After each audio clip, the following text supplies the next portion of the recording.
हाथ में दे दिया है।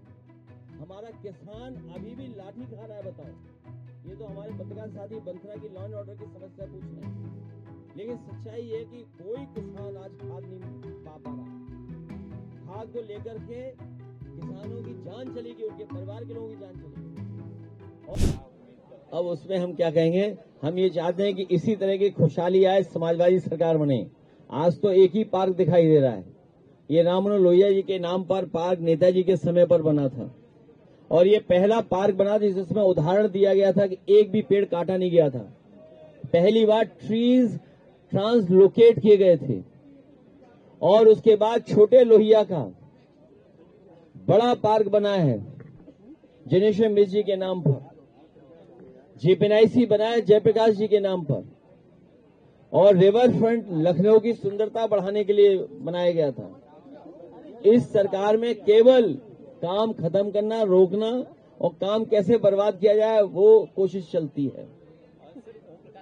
एनडीए में अगर हमें सीटें बिहार में नहीं मिल रही है तो अपने पावन प्रत्याशी पहले फेज में उतार देंगे, तो चुनाव लड़ने की तैयारी में है। आप लोग फिल्म तो देखते होंगे ना, फिल्में, हालांकि कई बार साइड हीरो भी बड़ा फेमस हो जाता है। हीरो के साथ भी साइड हीरो होता है, विलेन के साथ भी एक साइड विलेन होता है। अब ये आप लोग तय करो, कि सरकार खुद सामने नहीं आना चाहती है, सरकार खुद बचती है चीजों को लेकर के। आरक्षण छीना जा रहा है, विदेशी कंपनियां बुला करके पूरा बाजार उनके हाथ में दे दिया जा रहा है, और स्वदेशी की बात कर रहे हैं। याद रखना, भारतीय जनता पार्टी के लोग ये मुंह से स्वदेशी हैं, मन से विदेशी हैं। ये मुंह से स्वदेशी बात करेंगे लेकिन मन से विदेशी हैं। और अगर इन्हें अपना व्यापार बचाना है देश का, या स्वदेशी अपनाना है, तो चीन जैसे देश से सबसे ज्यादा व्यापार क्यों हो रहा है? चीन जैसे देश से व्यापार क्यों हो रहा है? पूरा इलेक्ट्रॉनिक बाजार उनके हाथ में दे दिया है। हमारा किसान अभी भी लाठी खा रहा है। बताओ, ये तो हमारे पत्रकार साथी बंसरा की लॉ एंड ऑर्डर की समस्या पूछ रहे हैं, लेकिन सच्चाई है कि कोई किसान आज खाद नहीं पा रहा है। खाद को लेकर के किसानों की जान चलेगी, उनके परिवार के लोगों की जान चलेगी, और सरकार खाद नहीं दे पा रही है। बताइए, जो सरकार कहती थी आय दोगुनी कर देंगे, वो किसानों को खाद नहीं उपलब्ध करा पा रही है। हर जगह लाठी चल रही है। गन्ना किसान सरकार की तरफ देख रहा है कि कीमत बढ़ाई जाएगी, लेकिन बढ़ाई नहीं जा रही है। न गन्ने की कीमत दे पा रहे हैं, न महंगाई को रोक पा रहे हैं। और महंगाई को इसलिए नहीं रोक पा रहे हैं क्योंकि ये उद्योगपतियों से मिलकर के मुनाफा कमाना चाहते हैं। जब मुनाफा कमाएंगे तो महंगाई कैसे कम होगी? ये मुनाफा कमाने दे रहे हैं, और मुनाफा इसलिए उद्योगपतियों को कमाने दे रहे हैं जिससे इन्हें चंदा मिल सके।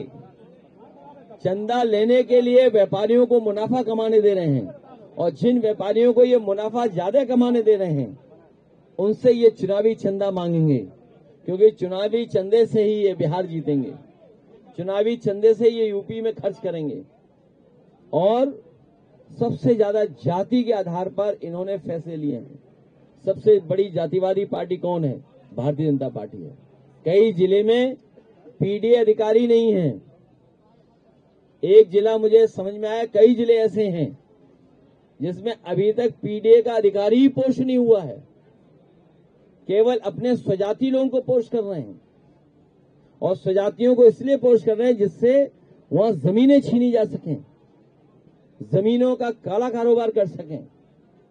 समाजवादी पार्टी बहुत जल्दी दलितों के ऊपर, और जिस तरीके से लॉ एंड ऑर्डर को लेकर के बड़े पैमाने पर जनता को परेशान किया जा रहा है, उनकी सूची बना करके, और जिले जिलों में भारतीय जनता पार्टी ने जो जमीनें कब्जा की हैं, सबसे बड़ी भूमाफिया पार्टी अगर कोई है तो भारतीय जनता पार्टी है, उसकी भी सूची बनाने का काम करेंगे। और कानपुर तो एक उदाहरण है जहां पर एक लेखपाल के 100 करोड़ का ही मिला मामला।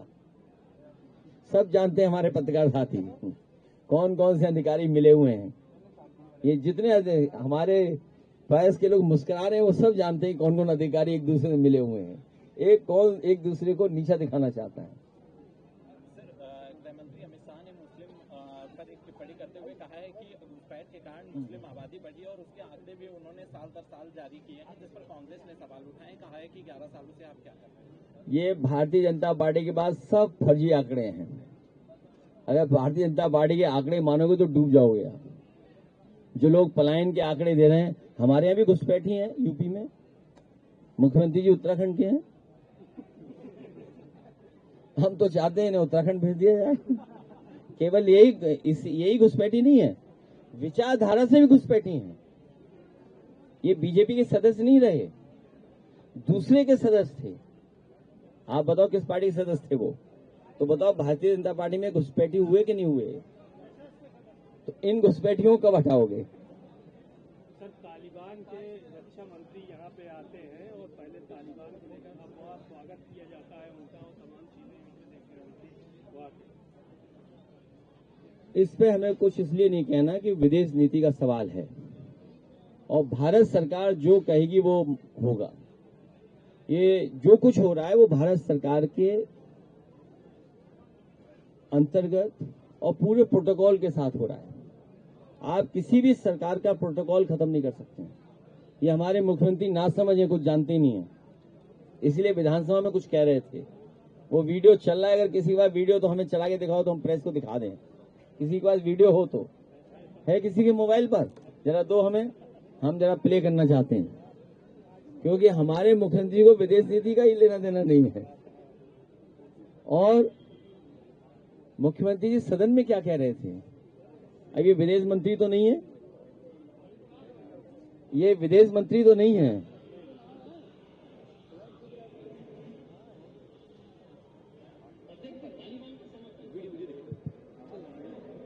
ऑडियो सुनिए।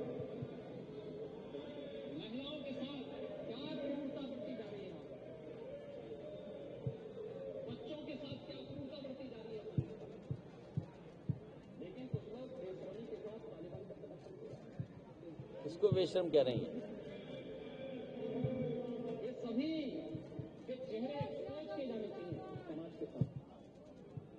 ये हमारे मुख्यमंत्री जी किसको बेशर्म कह रहे हैं?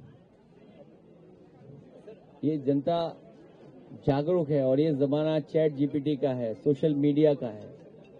किसी भी रीच को आप रोक नहीं सकते हैं, हर व्यक्ति जानता है। तो अगर इस तरह की भाषा इस्तेमाल की जा रही है तो मुख्यमंत्री जी को धरना देना चाहिए दिल्ली में जाकर के। मैं तो कहूंगा कि मुख्यमंत्री जी को दिल्ली में जाकर धरना देना चाहिए और खासकर वहां पर धरना देना चाहिए जो घुसपैठियों की बात कर रहे हैं। हरियाणा के एडीजी ने कई सारे आरोप लगाए थे, उसके बाद वहां के डीजीपी को हटाया गया। हालांकि उनका पोस्टमार्टम अभी तक नहीं हो सका है। एक 6 सदस्यीय जांच टीम गठित की गई। मामला बेहद गंभीर है और इस पूरे मामले को लेकर के अब सवाल भी खड़े हो रहे हैं। उनकी पत्नी कल प्रेस कॉन्फ्रेंस करना चाह रही थी, उन्हें मीडिया से बात नहीं करने दिया। जाति को लेकर के एक चिंता का विषय है।